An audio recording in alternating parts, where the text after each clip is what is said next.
Você já ouviu falar em gestores executivos da felicidade? Essa especialidade já certificou de 2020 a 2023 mais de 400 profissionais no Brasil.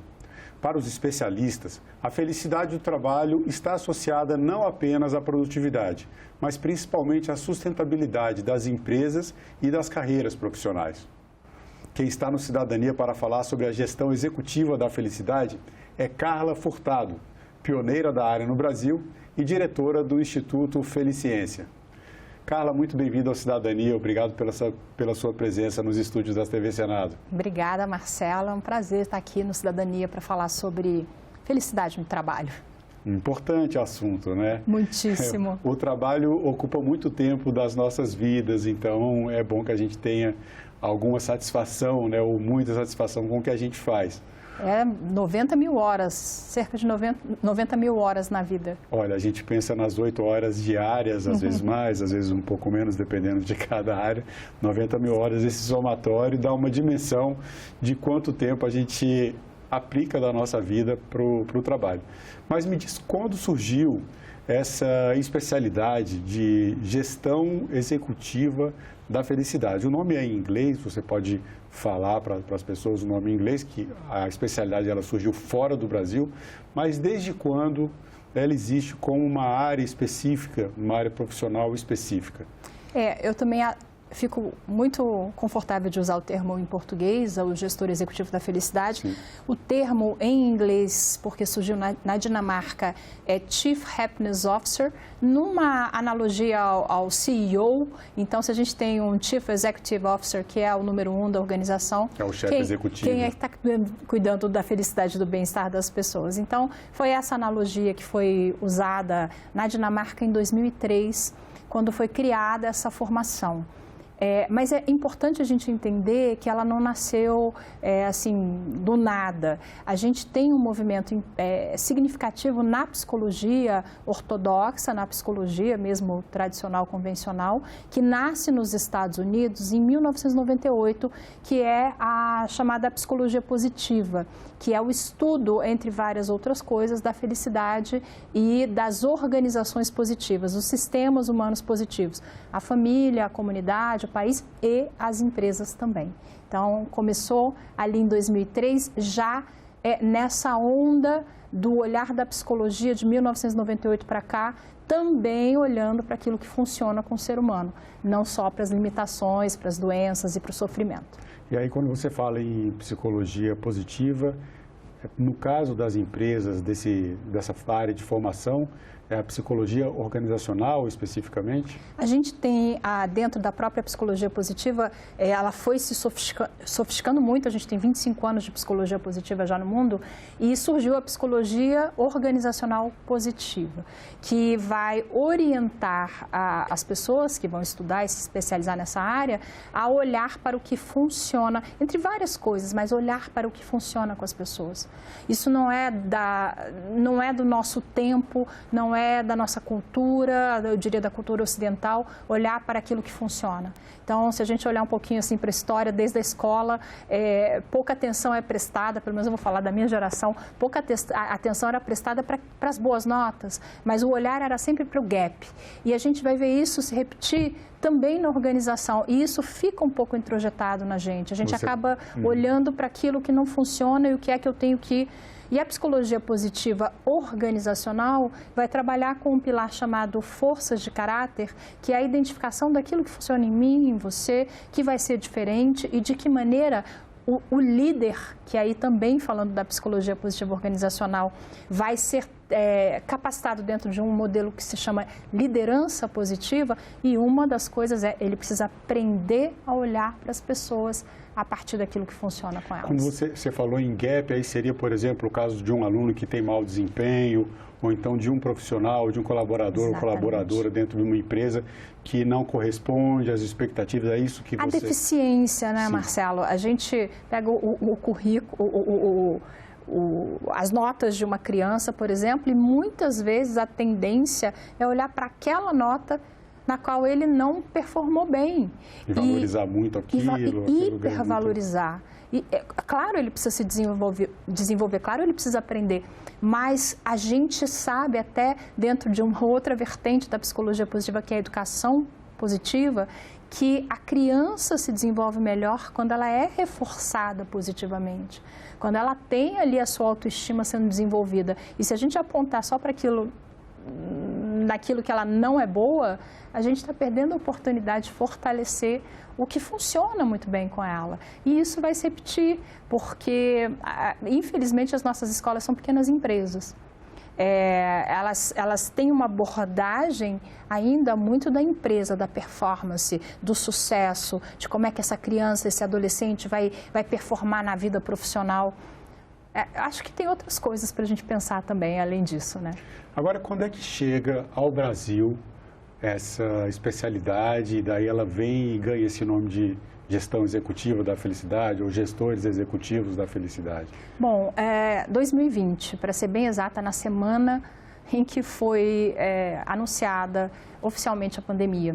A gente estava em São Paulo fazendo a primeira certificação de gestores executivos de felicidade, ou Chief Happiness Officers, que é o nome que nós usamos, que nós trouxemos essa certificação para o Brasil, porque percebíamos que existia lacuna nessa área. A gente não imaginava o interesse e como isso ia crescer. A gente não tinha essa perspectiva. Nos surpreende, até me surpreende, segue me surpreendendo hoje, depois de 3 anos, o interesse, não especificamente pela formação, mas o interesse dos veículos de comunicação, tema, né? Da gente poder tratar desse tema. Então, ele ainda é muito quente. E a gente trouxe essa certificação associados a essa entidade dinamarquesa que reúne 30 organizações 40 organizações em 30 países, e a gente representa no Brasil. A gente fez essa introdução com o primeiro grupo de 22 profissionais, alguns executivos, alguns psicólogos, profissionais da área de RH, e naquela semana, eram 5 dias de percurso, naquela semana, então, houve o anúncio da pandemia. Por que eu reforço isso? Porque, primeiro, é muito marcante. Acho que todos nós nos lembramos exatamente onde estávamos quando soubemos que oficialmente se tratava de uma pandemia. Então, existe uma emoção, a gente pode trazer aí um aspecto que a gente trabalha também dentro dessa formação do gestor executivo de felicidade, que é a questão da compreensão das emoções, como elas acontecem neurofisiologicamente, e a emoção, quando ela é muito intensa, ela sedimenta uma memória.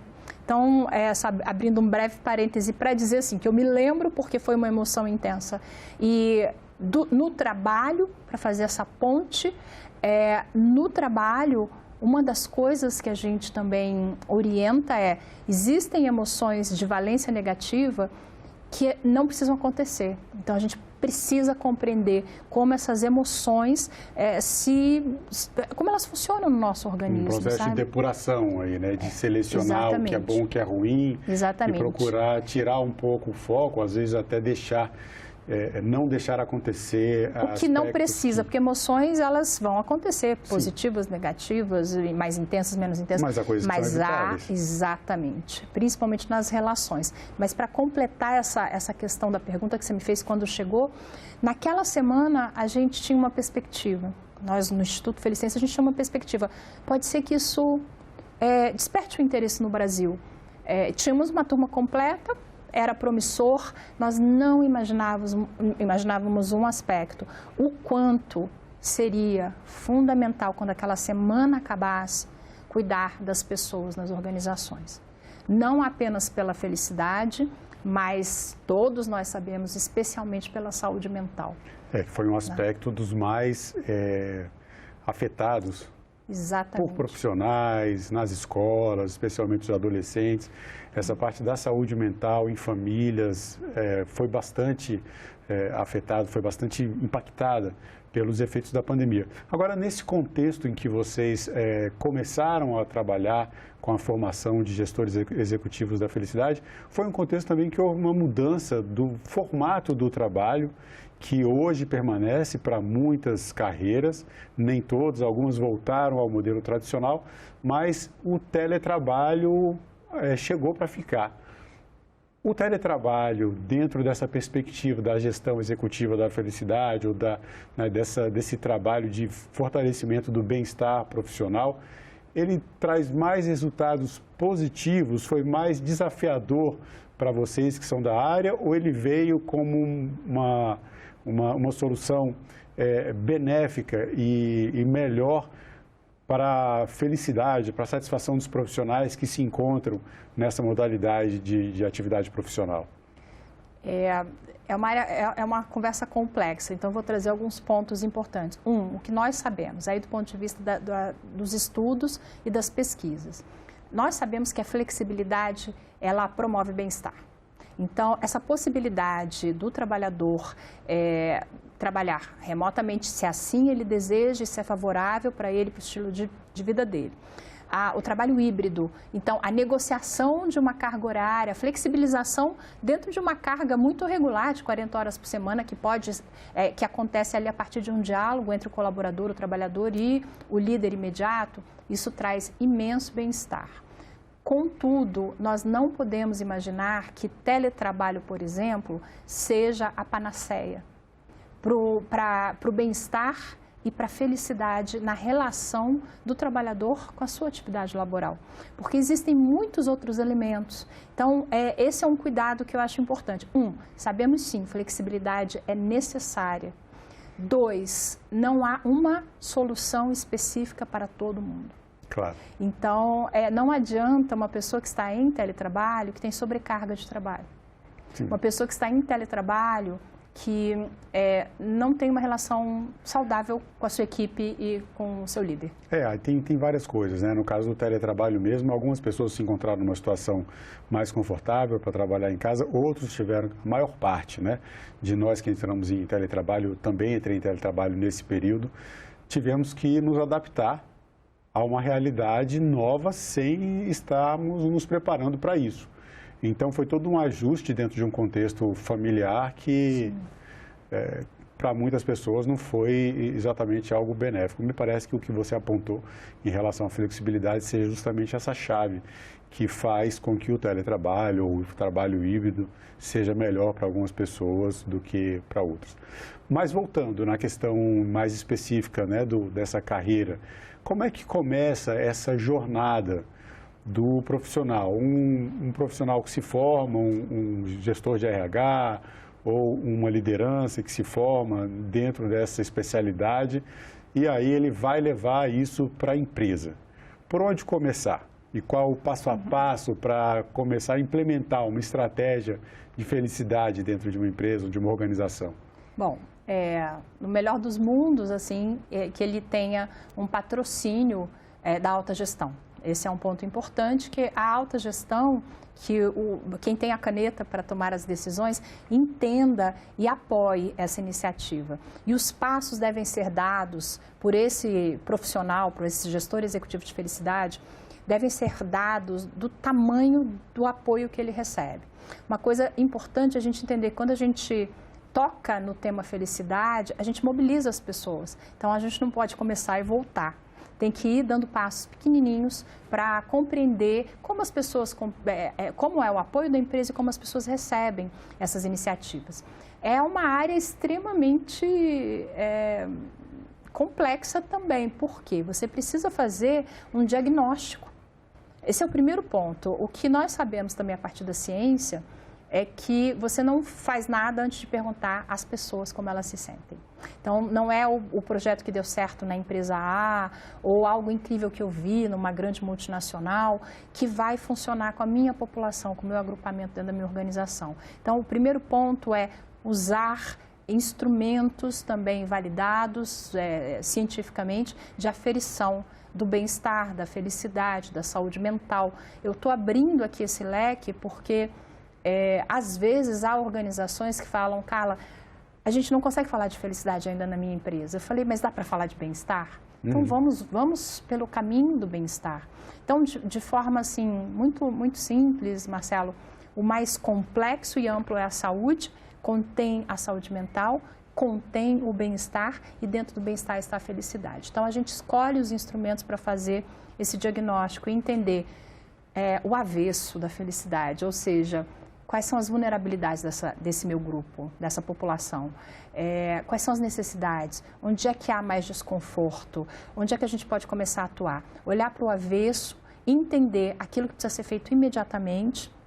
Por exemplo, a flexibilidade pode ser um problema, essa população pode desejar muito uma flexibilidade e talvez a organização possa ser flexível. E então, o primeiro ponto, um diagnóstico muito bem feito, porque do diagnóstico bem feito, você constrói um plano de ação assertivo.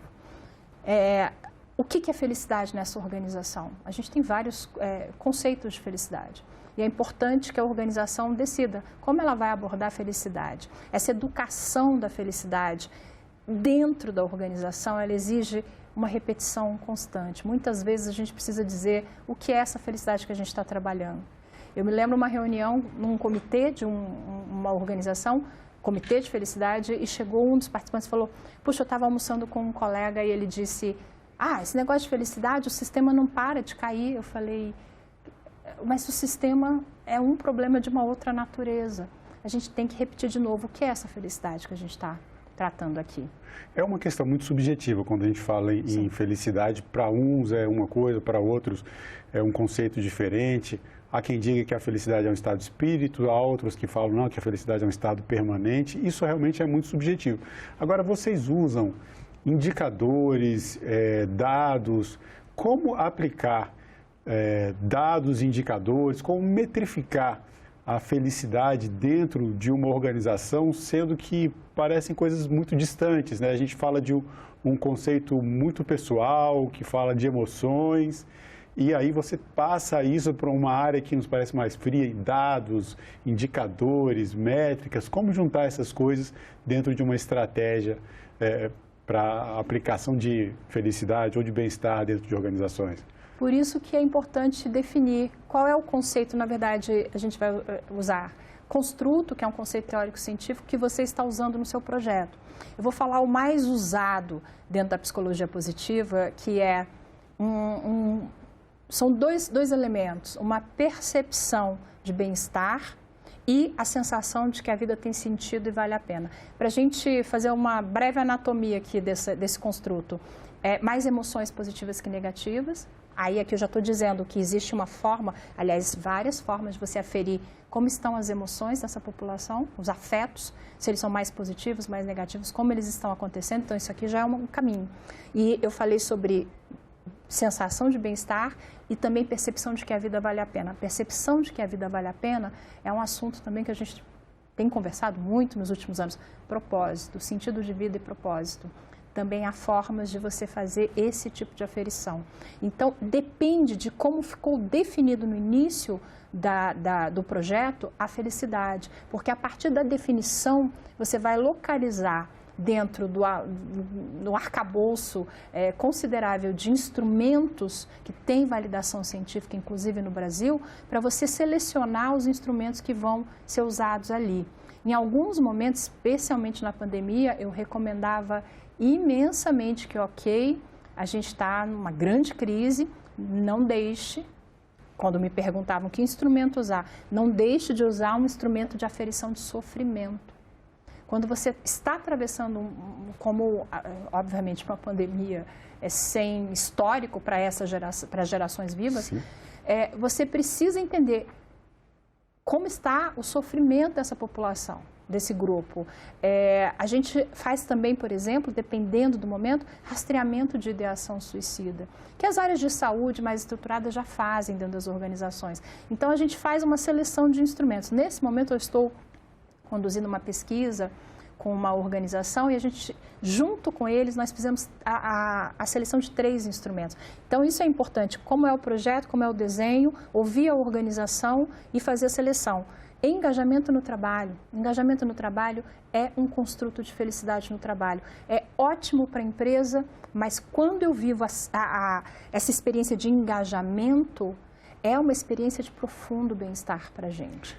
Isso tem a ver com o propósito. Eu quero que depois você fale dos outros instrumentos, mas é porque você falou em propósito um pouco antes também, e aí você está falando do engajamento que tem uma relação clara com a própria ideia de propósito profissional e aí existe o propósito organizacional. Sim. Quando você trata desse aspecto, é mais uma forma de engajar as pessoas no propósito da organização ou é trazer isso como um sentimento mais intrínseco de cada colaborador, de cada profissional na sua área? Os dois caminhos são importantíssimos. Uma organização pode resolver começar por um ou pelo outro, mas é importante que a gente converse sobre os dois dentro das organizações. Por quê? É isso mesmo que você falou. Uma coisa, eu vou começar pelo mais fácil de explicar, que é o propósito da organização, que é uma declaração de propósito estabelecida, publicada e comunicada, e a gente espera que seja legítimo, que é o impacto que a organização quer gerar na sociedade. E isso precisa ser disseminado dentro da organização e envolver as pessoas. Engajamento acontece quando existe, por exemplo, ou é favorecido um propósito muito verdadeiro. Ele é verdadeiro, as pessoas percebem o que é que eu estou fazendo aqui e que impacto nós juntos geramos na comunidade, na sociedade. Esse é o da organização, que afeta o engajamento do trabalhador também. Agora, o propósito de cada um de nós, primeiro nós não temos um só. Não é o propósito da vida toda. A gente tem de pequenos propósitos, que hoje certamente nós acordamos com algum pequeno propósito a ser realizado, de média duração e de longa duração.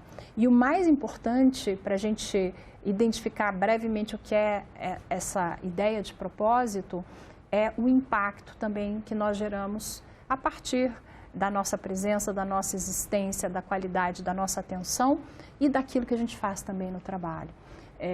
Eu às vezes, converso com área operacional de hospital, então a gente vai conversar com o pessoal de higiene, da lavanderia, da copa, e como é que a gente fala sobre essa ideia de propósito, saindo da ideia de propósito da organização. O que fez você levantar hoje de manhã e que te deu força e energia para viver esse dia de trabalho? E eu nunca me esqueço, num hospital, há 5 anos, quando uma senhora me disse, hoje é aniversário do meu neto. Eu acordei hoje pensando nisso, para viver essa pequena experiência familiar, essa alegria, essa emoção que é a alegria com o meu neto. Então, é isso, né? A gente tem que aprender a identificar e isso vai do pequeno propósito de um dia, dessa senhora com seu neto, aos propósitos de média e longa duração que afetam mais pessoas, afetam a família, afetam a equipe de trabalho, afetam o cidadão para o serviço público. No final das contas vai afetar o cliente também dentro de uma empresa privada. Eu falei no começo da entrevista sobre a importância da gestão da executiva da felicidade para a sustentabilidade, né? Um foco mais na sustentabilidade do que na produtividade. Talvez algumas pessoas ainda estejam pensando, mas por que, né, sustentabilidade e não produtividade? Eu gostaria que a gente encerrasse a entrevista explicando o porquê dessa ideia, né, de que a gestão executiva da felicidade está mais focada na sustentabilidade do que na produtividade. Se não está, deveria, eu queria dizer. Sim. Por quê? A ideia de que qualquer coisa que eu vou fazer, olhando para as pessoas numa organização, é apenas para que elas produzam mais, é um paradigma extremamente ultrapassado, é um paradigma do século passado. A ideia da sustentabilidade, ela requer que a gente entenda a sustentabilidade como não esgotar o capital. Não esgotar, primeiro, o capital humano, não esgotar as pessoas para que elas produzam aquilo que a organização precisa que elas produzam. Não esgotar o meio ambiente, que parece que é aquilo que vem no primeiro momento quando a gente fala de sustentabilidade, o meio ambiente, e também as questões de governança corporativa. Então, isso são os critérios ESG, tão falados no momento. Então, o importante é que a gente entenda que essa felicidade, ou esse cuidado com as pessoas, seja bem-estar, felicidade, saúde mental, esse conjunto, ele deve ser inserido dentro da organização com um compromisso de sustentabilidade humana. Sustentabilidade humana, não esgotemos as pessoas. A gente pode ter um excelente resultado agora, pressionando pessoas, mas isto não é sustentável. Esse é o primeiro. Primeiro, não é correto. e depois não é sustentável. Então, é o convite que nós fazemos na nossa formação, para que se olhe para a felicidade não mais como um meio para mais crescimento econômico. Isso é muito perigoso. Eu acho que a gente precisa revisar em vários aspectos esse olhar por um crescimento ilimitado. A gente tem vários desafios aí, do ponto de vista ambientais, que vêm disso. Carla, para a gente encerrar a nossa entrevista, um minutinho, a nossa pergunta pinga fogo. O que é cidadania para você? Ser cidadão é ser reconhecido como um indivíduo na sua subjetividade, na sua singularidade, na sua complexidade e ser aceito e ser assistido. Né? Assistido no sentido de receber assistência devida do Estado-nação. Muito obrigado pela sua presença. Eu agradeço mais uma vez a sua participação no programa Cidadania. Obrigada, Marcelo. Foi um prazer. Prazer foi nosso. E eu agradeço também a você que acompanha a programação da TV Senado. Assine o canal da TV Senado no YouTube, ative as notificações e acompanhe toda a produção do Poder Legislativo diretamente da fonte. Na TV Senado, democracia é todo dia.